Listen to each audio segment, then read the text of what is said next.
There are moments in life when the things we tolerate shape the course of our happiness, our peace, and even our sense of self-worth. Whether it's accepting disrespect, letting fear dictate our choices, or allowing toxic relationships to drain our energy, the things we permit in our lives often define the limits of our potential.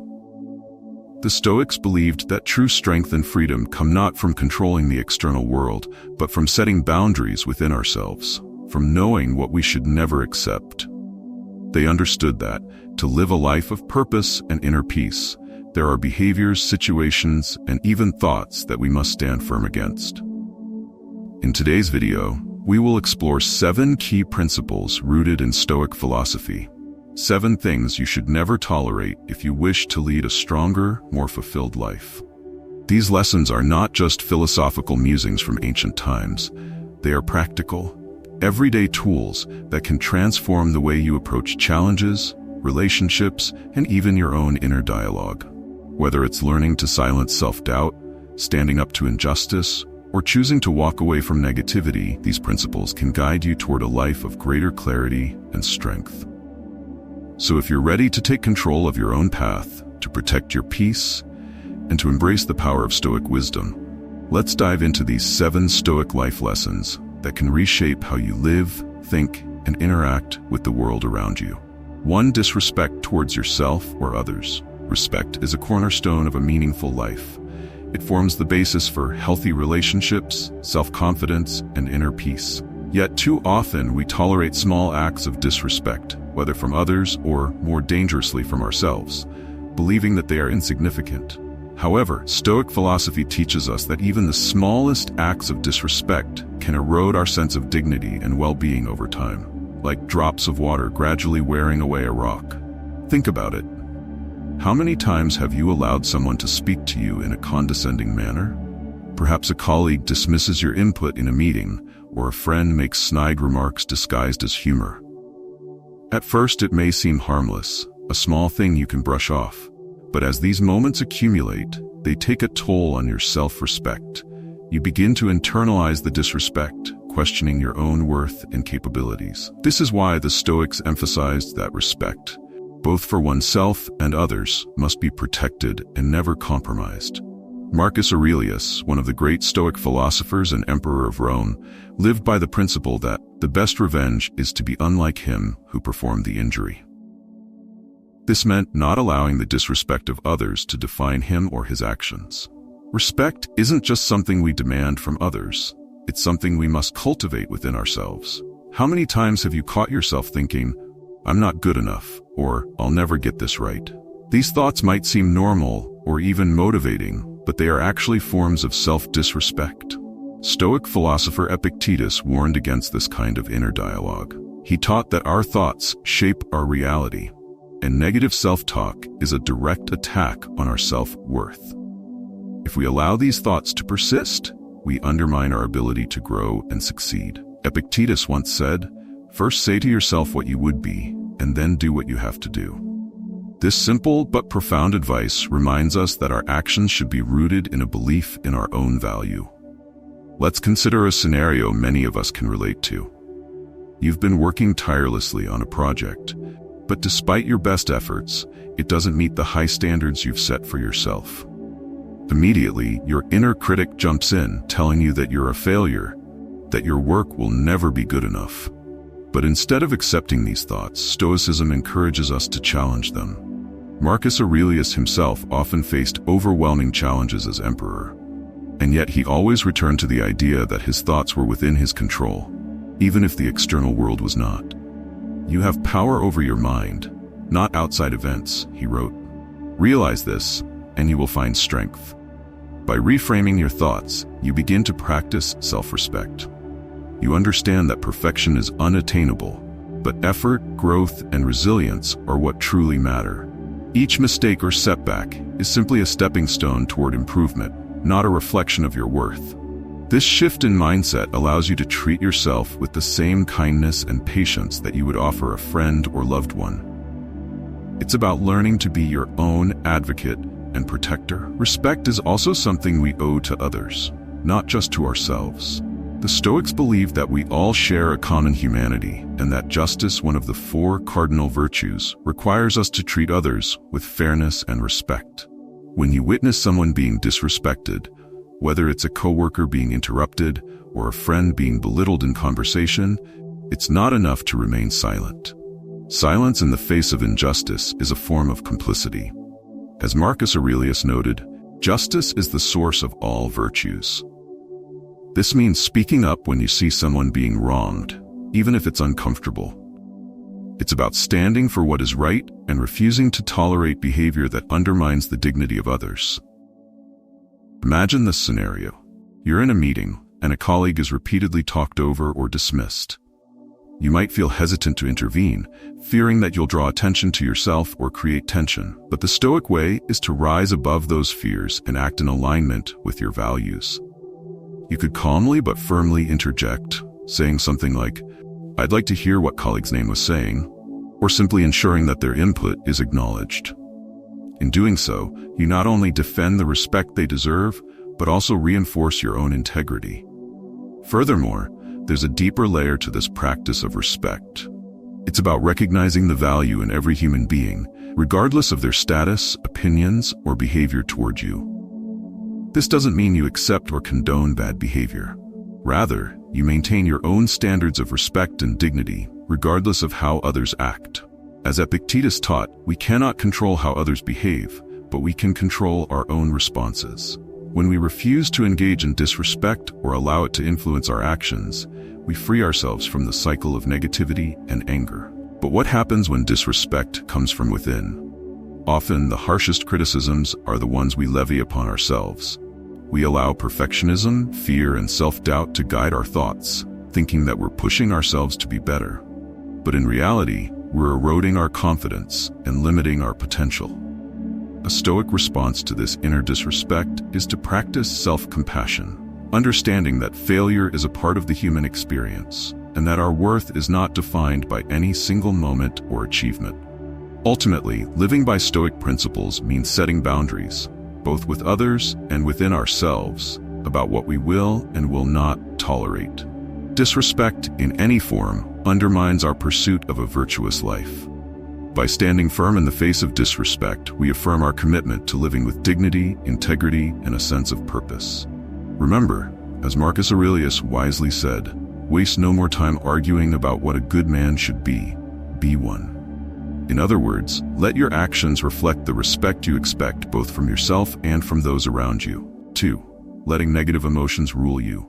Negative emotions are like uninvited guests. If you let them, they take over your space, rearrange your furniture, and leave you feeling drained. We all experience anger, frustration, sadness, or anxiety from time to time. That's part of being human. The problem isn't having these emotions. It's letting them dictate your actions, your mood, and ultimately your decisions. The Stoics were clear about this. Emotions, especially the negative ones, should be acknowledged, but never be allowed to control us. Imagine you're having a terrible day. You wake up late, spill coffee on yourself, and just when you think things can't get worse, your boss sends you an email that feels like a personal attack. Anger bubbles up inside, and all you want to do is hit reply and give them a piece of your mind.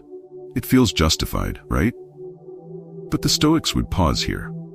Marcus Aurelius, one of the greatest Stoic philosophers, often reminded himself, "You have power over your mind, not outside events. Realize this, and you will find strength." What does that mean in this situation? It means that, while you can't control the fact that you woke up late, or spilled coffee, or even your boss's rude email, you can control how you respond. Will you let anger make that decision for you?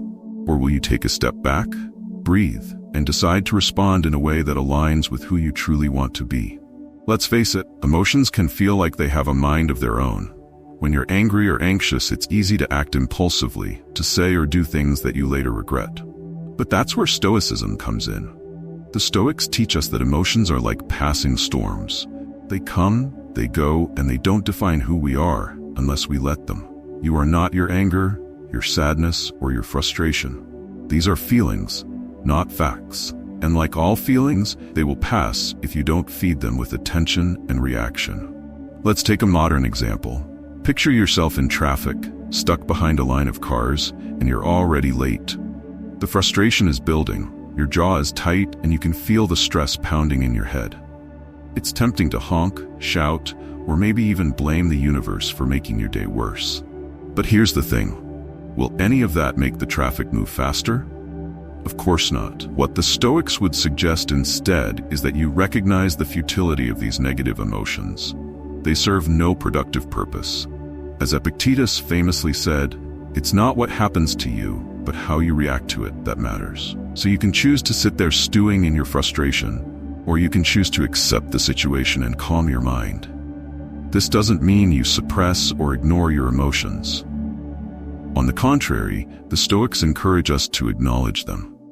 But there's a difference between acknowledging your feelings and letting them run the show.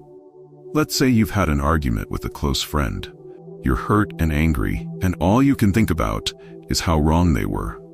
But here's the problem. The longer you dwell on those emotions, the more they grow, clouding your judgment and leading you down a path of resentment. The Stoics would advise you to ask yourself, what can I control in this situation? Can you control your friend's actions or thoughts? No, but you can control your own. You can choose to communicate calmly, to seek understanding, and to resolve the conflict rather than fueling it with anger. Here's the thing. Emotions are temporary. They flare up, they burn hot, but they also burn out. What matters is how you manage them in the moment.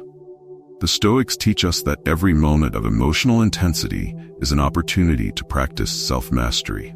It's not about being emotionless. It's about not being ruled by emotions. You can feel deeply and still make choices that reflect your higher self, rather than your temporary feelings.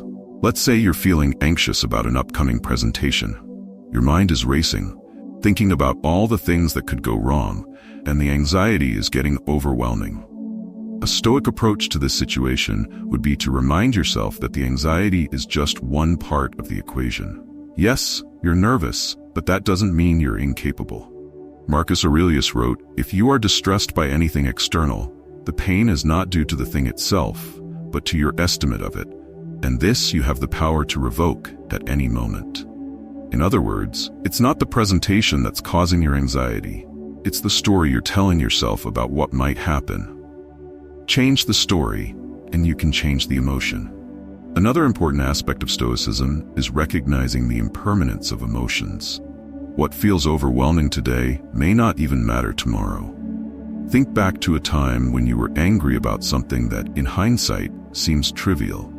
At the time, it felt like the end of the world. But now, with some distance, you can see how much of that anger was unnecessary. The Stoics understood this.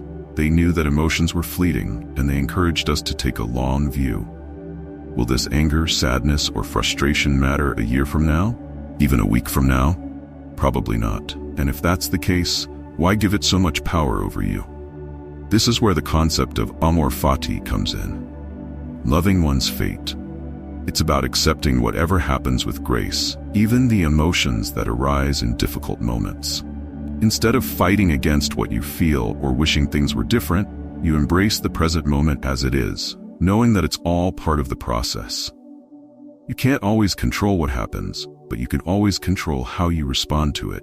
In today's fast-paced world, emotions are often running high. There's pressure, stress, and endless demands on our time and attention. It's easy to get swept up in it all and let our emotions take the wheel. But the Stoics offer us a way out, a way to feel our emotions without being controlled by them. It's about learning to pause, reflect, and choose our response. By doing this, we regain our power, not just over our emotions, but over our lives. So the next time you find yourself overwhelmed by anger, stress, or anxiety, stop for a moment. Ask yourself, is this emotion serving me? Is it helping me make a better decision? Or is it clouding my judgment? If the answer is the latter, then take a breath, and remember, you have the power to choose your response. The emotion is temporary, but your actions have lasting consequences. Choose wisely. 3. Fear that holds you back. Fear. It's something we've all faced at one point or another. Whether it's the fear of failure, rejection, or the unknown, it has a way of stopping us in our tracks. Fear whispers, what if you fail? What if people judge you? What if you're not good enough? And if we listen to that voice, it can paralyze us, keeping us from taking action, chasing our dreams, or even living fully. But here's the thing, the Stoics didn't see fear as something to be avoided. Instead, they saw it as an opportunity, a challenge that, when faced head-on, could make us stronger. Think about the last time fear stopped you from doing something. Maybe it was applying for a new job, starting a project, or speaking up in a meeting. Whatever it was, that little voice of doubt probably convinced you to play it safe, to avoid risk. But as the Stoic philosopher Seneca once said, we suffer more often in imagination than in reality. In other words, the fear of what might happen is often worse than what actually happens. We imagine the worst-case scenario, and that imagination keeps us stuck. But what if you stopped letting fear dictate your actions? What if, instead of running from it, you faced it?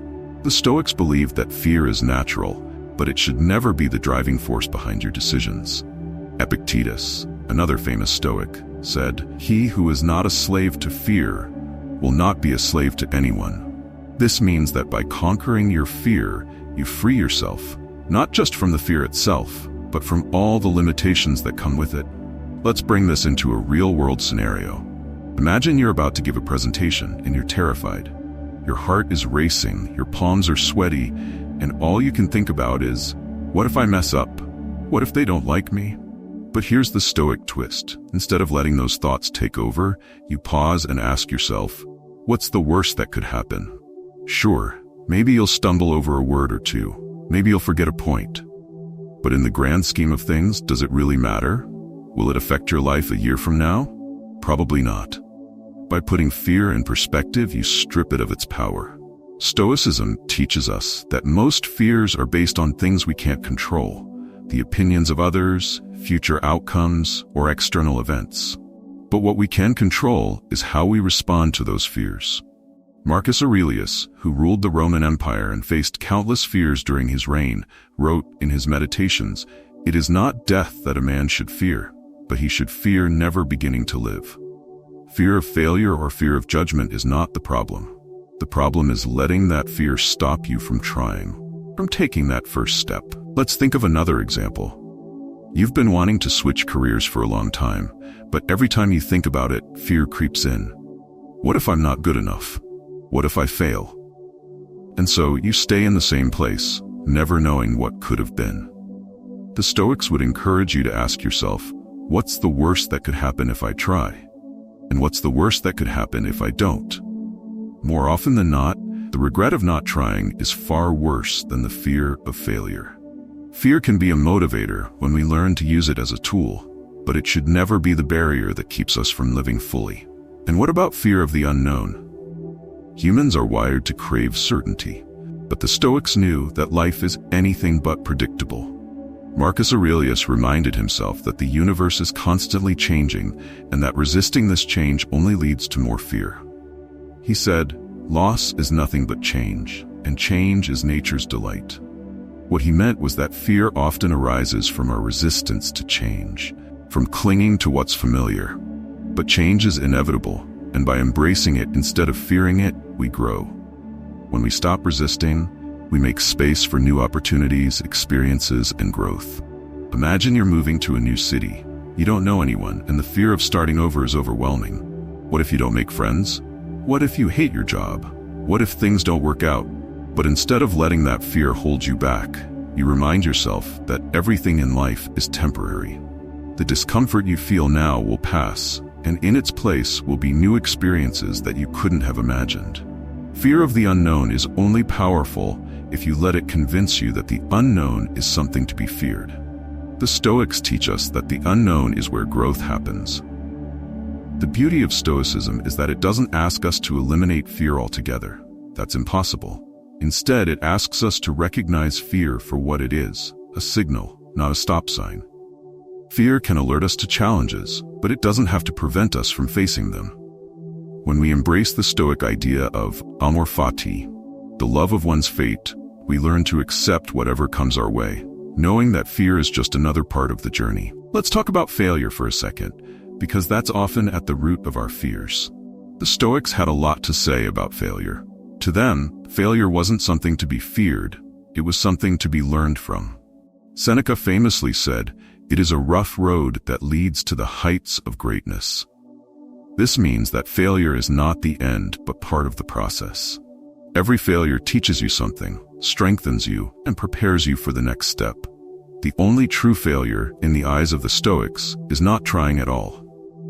So what's the takeaway here?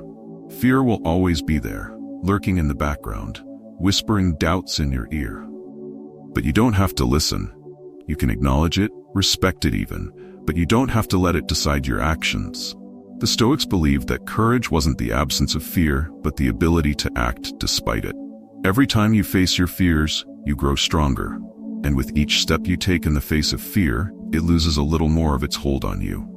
The next time fear tries to hold you back, ask yourself, what's the worst that could happen if I try? And more importantly, what's the best that could happen?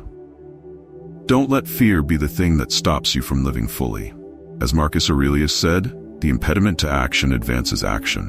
What stands in the way becomes the way.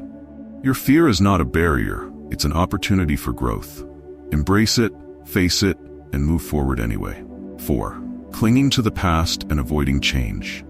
Let's be honest, change is scary. Whether it's a new job, moving to a new place, or even letting go of old habits, change can feel like stepping into the unknown. And because of this fear, many of us tend to cling to the past, holding on to what's familiar, even when we know deep down that it's no longer serving us. The Stoics had a lot to say about this, about the dangers of resisting change and living in the past. They believed that life is in constant motion, and to live well, we need to move with it. Think about it for a second. Have you ever stayed in a job, a relationship, or a routine simply because it was comfortable, even though it wasn't making you happy anymore? Maybe you didn't want to deal with the uncertainty of what would come next, so you stayed where you were, stuck in a situation that didn't allow you to grow. Stoicism teaches that holding on to the past is not only unproductive, but harmful. Marcus Aurelius in his Meditations wrote, "Loss is nothing else but change, and change is nature's delight." In other words, change is not something to be feared but embraced. It's part of the natural order of things.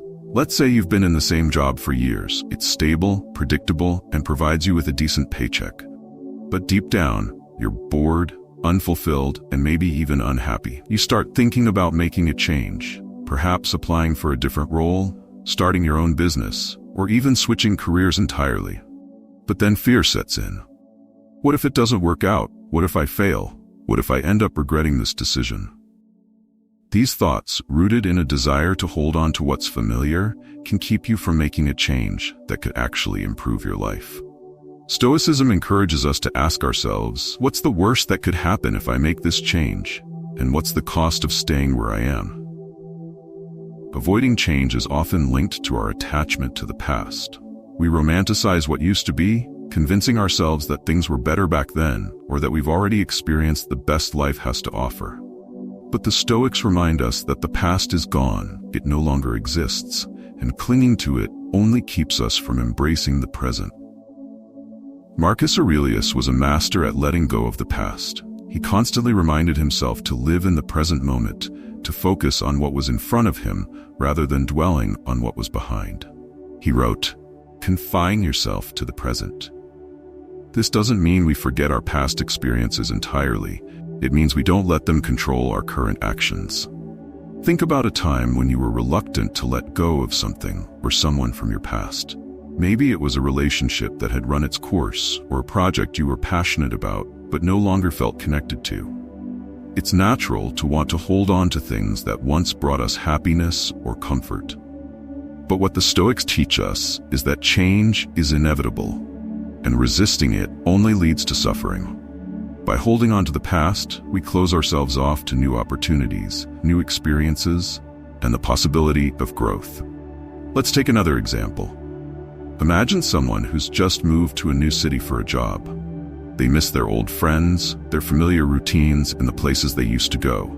Instead of exploring their new surroundings and embracing the opportunities ahead, they spend all their time reminiscing about their old life, constantly comparing their current situation to how things used to be. The result? They miss out on fully experiencing the present.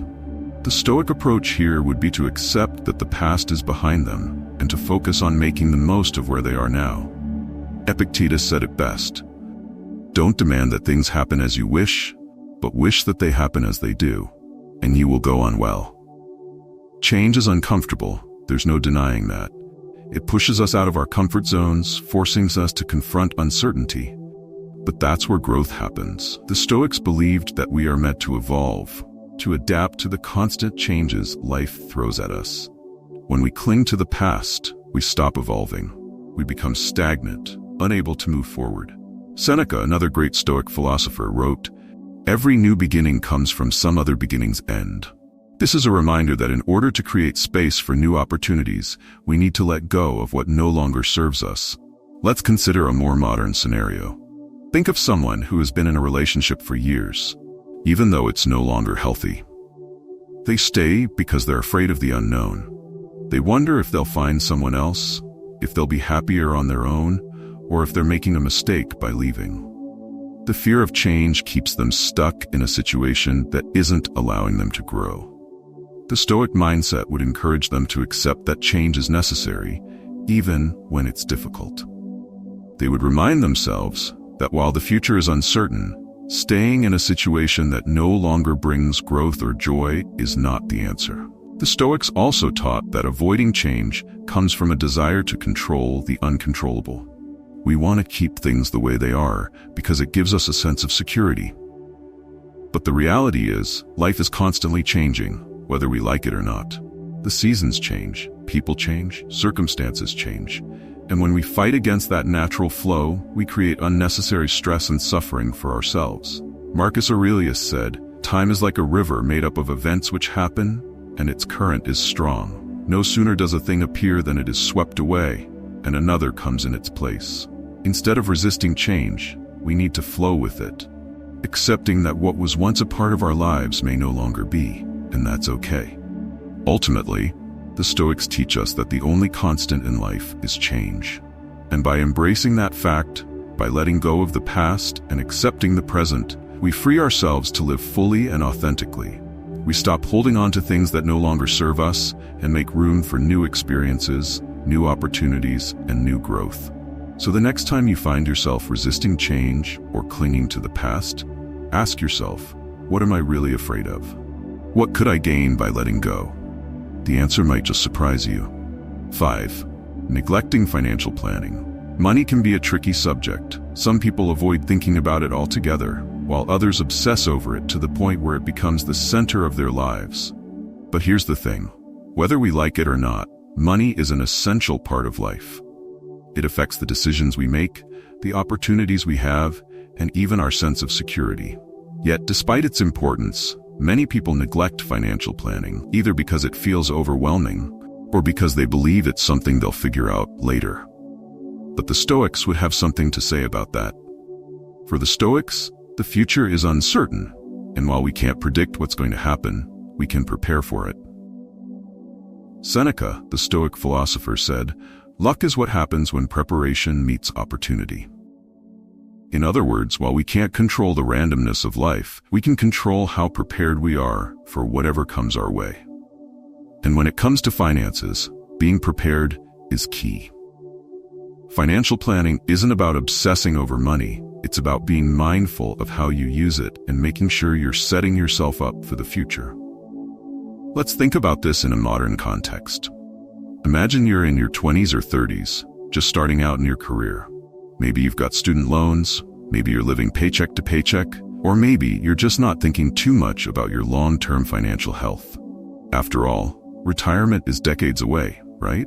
But that's the trap many people fall into, thinking that financial planning is something they can deal with later. The truth is, the earlier you start, the better off you'll be in the long run. Even small steps, like setting aside a little each month or creating a budget, can make a huge difference down the road. The Stoics would remind us that procrastination, especially when it comes to something as important as financial stability, is a dangerous game to play. Marcus Aurelius, in his Meditations, often spoke about the importance of taking action now rather than putting things off. He wrote, "The impediment to action advances action, What stands in the way becomes the way. In the context of financial planning, this means that even if the process seems daunting or complicated, it's better to start somewhere rather than avoid it altogether. One of the key principles of Stoicism is focusing on what you can control. While you can't control the economy, stock markets, or unforeseen financial setbacks, you can control your spending, your saving habits, and your financial goals. The Stoics believed in living a life of moderation, and this applies to finances as well. It's not about hoarding wealth or living in fear of financial insecurity. It's about finding balance and being responsible with what you have. Let's take an example. Imagine someone who lives paycheck to paycheck, spending most of their income on things they don't really need. Expensive dinners, impulsive shopping, or luxury vacations. While there's nothing inherently wrong with enjoying these things, a Stoic approach would encourage mindfulness. Are these expenses bringing long-term happiness or security? Or are they fleeting pleasures that leave you with nothing to show for it? The Stoics believed in practicing voluntary discomfort, a concept that involves intentionally going without luxuries from time to time to remind yourself that you don't actually need them to be happy.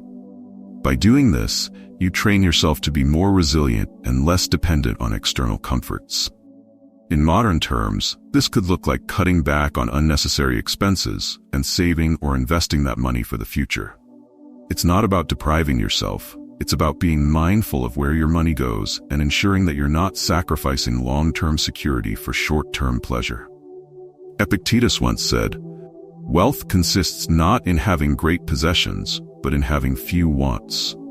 In other words, true financial security comes not from having more money, but from needing less. Another important aspect of financial planning is dealing with debt. Debt can feel like a heavy burden, one that weighs you down and limits your options.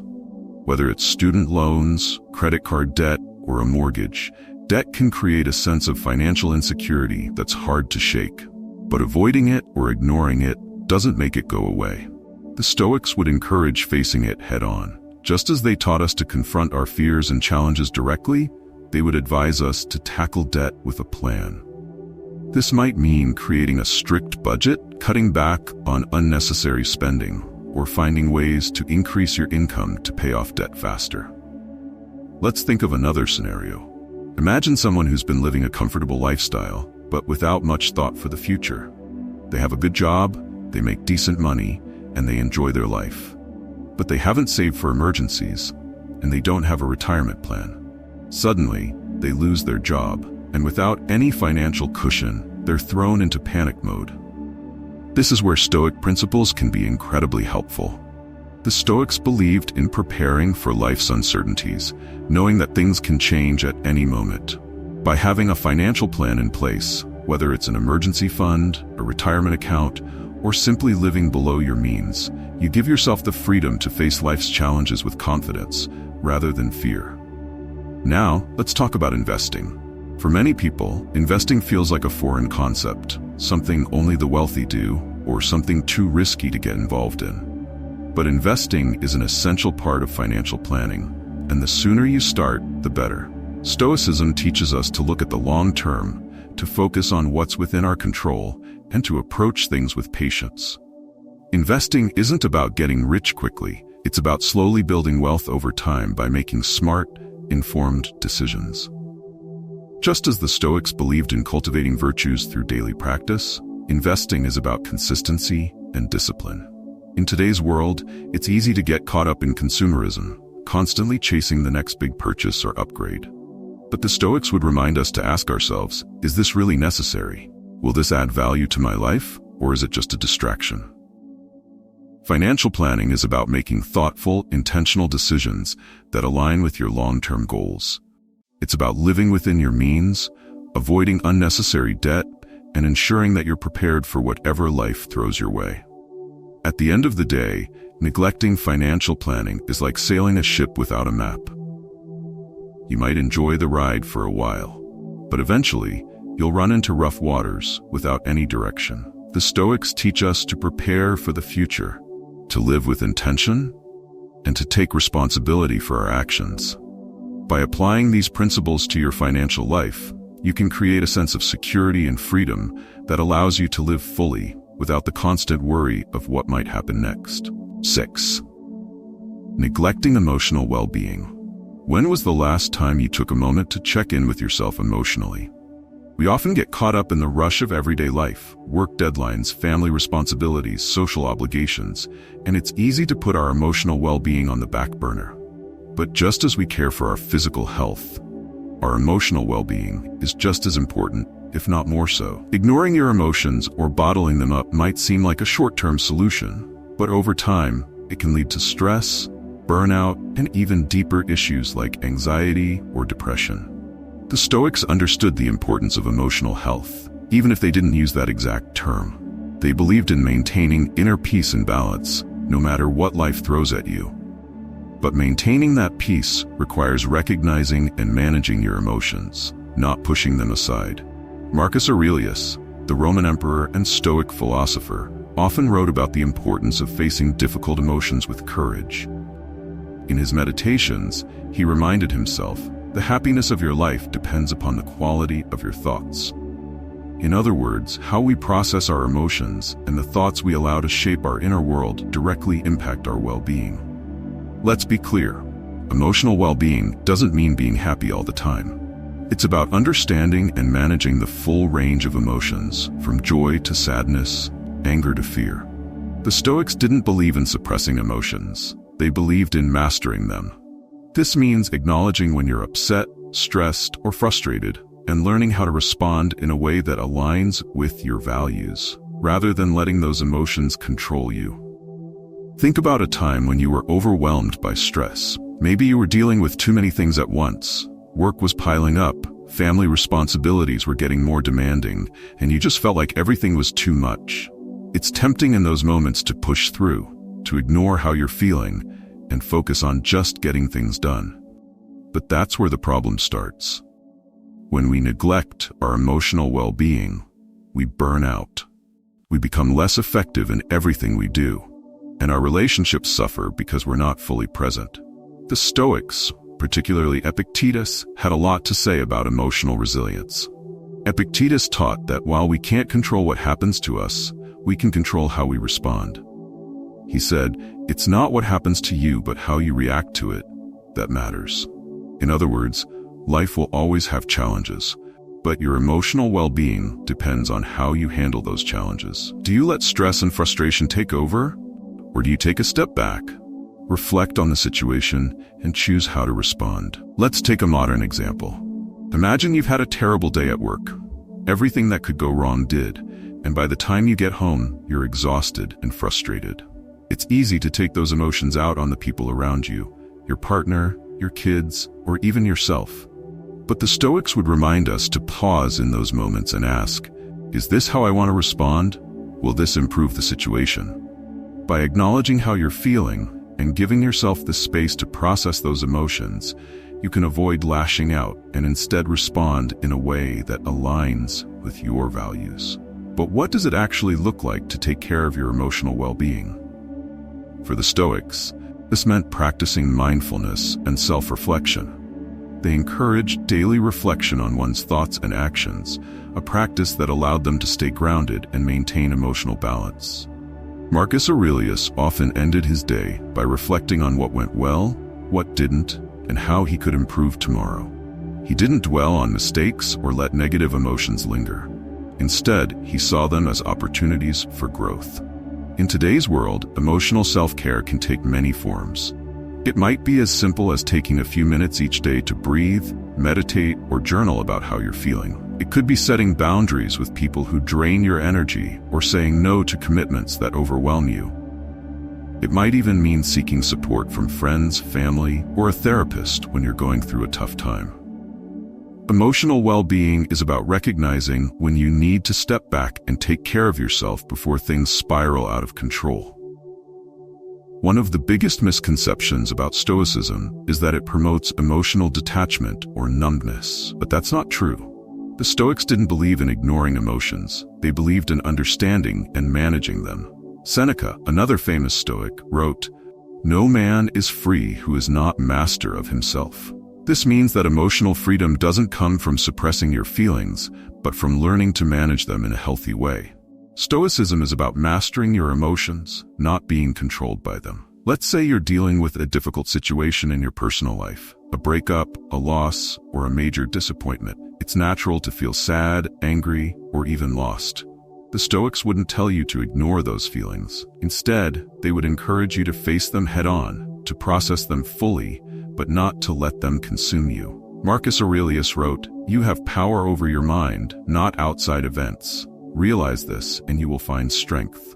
In other words, you can't always control what happens to you, but you can control how you respond to it emotionally. Another key part of emotional well-being is self-compassion. The Stoics' works were big on self-discipline, but they also believed in being kind to oneself. Mistakes and failures are part of life, and beating yourself up over them only adds to emotional distress. Seneca said, "It is not that we have a short time to live, but that we waste a lot of it." Instead of wasting time on guilt or self-blame, the Stoics would advise us to focus on what we can learn from our mistakes and move forward. In today's fast-paced world, it's easy to get caught up in the hustle and forget to check in with ourselves emotionally. We're constantly bombarded with tasks, responsibilities, and distractions, and emotional well-being often falls to the bottom of the priority list. But as the Stoics remind us, taking care of our emotions isn't a luxury, it's a necessity. When we neglect our emotional health, we're not just hurting ourselves, we're also affecting those around us. By taking the time to reflect, recharge, and process our emotions, we can show up as better, more present versions of ourselves. In the end, emotional well-being is about balance. It's about being honest with yourself about how you're feeling, taking the time to address those feelings, and responding in a way that aligns with your values. The Stoics knew that life is unpredictable and full of challenges, but they also knew that inner peace comes from within, from how we handle those challenges emotionally. So the next time you're feeling overwhelmed, stressed, or upset, take a moment to check in with yourself. Ask, how am I feeling right now? What do I need to feel better? By taking care of your emotional well-being, you're not just surviving, you're thriving. 7. Ignoring mental health. In the hustle and bustle of modern life, it's easy to get caught up in our responsibilities, goals, and daily demands, while our mental health takes a back seat. Most of us have heard the common phrase, push through, or just keep going, as if ignoring our mental struggles will make them disappear. The reality, though, is that ignoring mental health doesn't make the challenges go away. It makes them grow quietly in the background, waiting to surface at the worst possible moments. Stoicism, while ancient, offers a timeless perspective on mental well-being, emphasizing that the health of the mind is just as important, if not more so, than the health of the body. The Stoics believed that the key to a fulfilling and peaceful life lies in the mind's ability to stay calm and centered, no matter what external circumstances throw at us. Marcus Aurelius, the Stoic emperor of Rome, often reflected on the importance of maintaining inner tranquility amidst chaos. He famously wrote, "The happiness of your life depends upon the quality of your thoughts." It's a reminder that mental health isn't just about avoiding stress or difficult emotions. It's about cultivating a mindset that allows us to navigate life's challenges without being overwhelmed by them. Let's take a moment to think about how easy it is to overlook our mental health. Imagine a typical workday. You wake up, rush through your morning routine, head to the office, and spend hours juggling tasks, meetings, and deadlines. By the time the day is over, you're exhausted, but instead of taking time to unwind, you might find yourself glued to your phone or trying to catch up on more work. Weeks or months of this kind of routine go by, and suddenly you realize you're mentally drained, emotionally distant, and physically tired. The Stoics would call this neglecting the soul. They believed that just as the body needs rest and nourishment, the mind needs regular care and attention. One of the biggest mistakes we can make is thinking that mental health is something we can ignore until it's convenient to deal with. But the truth is, mental health, much like physical health, requires constant attention. Epictetus, one of the great Stoic philosophers, taught that it is impossible for a man to learn what he thinks he already knows. This quote reminds us that if we assume we can handle mental challenges without proper care, we deceive ourselves. Just as we need to regularly maintain our physical well-being through exercise and a healthy diet, we must also tend to our mental health by recognizing when we are struggling and taking steps to address those struggles. Consider the analogy of a garden. If you never tend to the plants, if you don't water them, trim back the weeds, or ensure they get enough sunlight, the garden will wither. Similarly, when we neglect our mental health, we allow the weeds of stress, anxiety, and negative thinking to overgrow. It's only a matter of time before those weeds choke out our ability to enjoy life, focus on what matters, and feel at peace. The Stoics, especially Seneca, were big advocates for practicing mindfulness and self-reflection. Seneca wrote, "We are more often frightened than hurt, and we suffer more in imagination than in reality." By regularly reflecting on our thoughts and emotions, we can catch the early signs of mental strain and take steps to address them before they spiral out of control. Ignoring mental health doesn't just mean ignoring signs of stress or anxiety. It also means neglecting the need for mental rest and rejuvenation. In today's fast-paced world, we're often encouraged to keep going, to push through fatigue, and to always be productive. But the Stoics knew the importance of balance.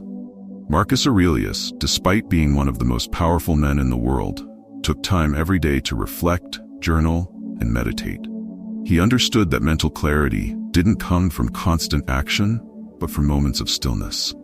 This practice of regular mental check-ins allowed him to maintain his composure and make sound decisions even under immense pressure. Now, think about how modern life encourages us to ignore these crucial moments of stillness. We're constantly connected to technology, bombarded with notifications, and pulled in a million directions. It's no wonder that many people experience burnout, anxiety, and mental exhaustion. Stoicism teaches us that mental health isn't something to be addressed only in times of crisis. It's something to be cultivated daily. By making time for reflection, mindfulness, and even simple quiet moments, we give our minds the space they need to recharge and stay resilient. Imagine a scenario where you've been feeling overwhelmed for weeks. Work is piling up, you're not sleeping well, and your relationships are starting to suffer because you're mentally checked out. Instead of addressing these issues, you keep telling yourself, "I just need to push through. I'll rest when this project is done." But when that project ends, another one takes its place, and the cycle continues. Before you know it, you're in full-blown burnout mode, wondering how things got so bad. The Stoics would argue that this outcome could have been prevented with a little foresight and self-awareness. By regularly checking in with yourself and prioritizing mental rest, you can avoid the pitfalls of burnout and maintain your mental health, even during busy times. The Stoics didn't believe in ignoring emotions or pretending everything was fine when it wasn't. They believed in confronting challenges head-on, including mental and emotional challenges. Epictetus once said, "No man is free who is not master of himself." This doesn't mean we should suppress our feelings or toughen up. It means we should take responsibility for our mental state and do what's necessary to keep ourselves mentally strong. This could mean talking to a therapist, practicing mindfulness, or simply allowing ourselves to take a break when we need it. Let's take another example. Picture someone who is constantly comparing themselves to others, whether it's on social media, in their career, or in their personal life. This comparison game is mentally exhausting and leads to feelings of inadequacy and frustration. The Stoics would advise us to shift our focus inward. Marcus Aurelius wrote, "The soul becomes dyed with the color of its thoughts." If we constantly fill our minds with thoughts of comparison and self-doubt, we're painting our mental landscape with negativity. Instead, Stoicism teaches us to focus on our own progress, to find contentment in our own journey, and to let go of the things we cannot control, like other people's successes. Ultimately, mental health isn't a destination, it's a journey, one that requires daily attention and care. The Stoics understood that the mind, like any other part of us, needs regular maintenance. By practicing self-reflection, embracing quiet moments, and seeking help when needed, we strengthen our mental resilience. In the end, a healthy mind is what allows us to face life's challenges with grace, courage, and clarity. So the next time you find yourself overwhelmed, stressed, or simply out of balance, take a moment to check in with yourself. What are your thoughts telling you? Are you giving yourself the mental space you need to recharge? Remember, mental health isn't just about avoiding breakdowns, it's about building up the strength to handle whatever life throws your way. Take care of your mind, and everything else will follow. As we come to the end of this journey through Stoic principles and the 7 key areas of life where mistakes are most often made, it's important to remember that knowledge is only the first step. Awareness of these pitfalls, whether it's neglecting your mental health, resisting change, or letting fear control you, means nothing without action. The Stoics didn't just contemplate life. They actively lived their philosophy every day. So now, it's your turn. What will you do differently starting today? How will you apply these lessons to improve your own life and avoid these mistakes? The path to self-mastery and inner peace is not always easy, but it's one worth walking. And as Marcus Aurelius reminds us, you have power over your mind, not outside events. Realize this, and you will find strength. So take a moment, reflect on what you've learned, and begin to make the changes that will shape the rest of your life. The journey doesn't end here. It's just the beginning.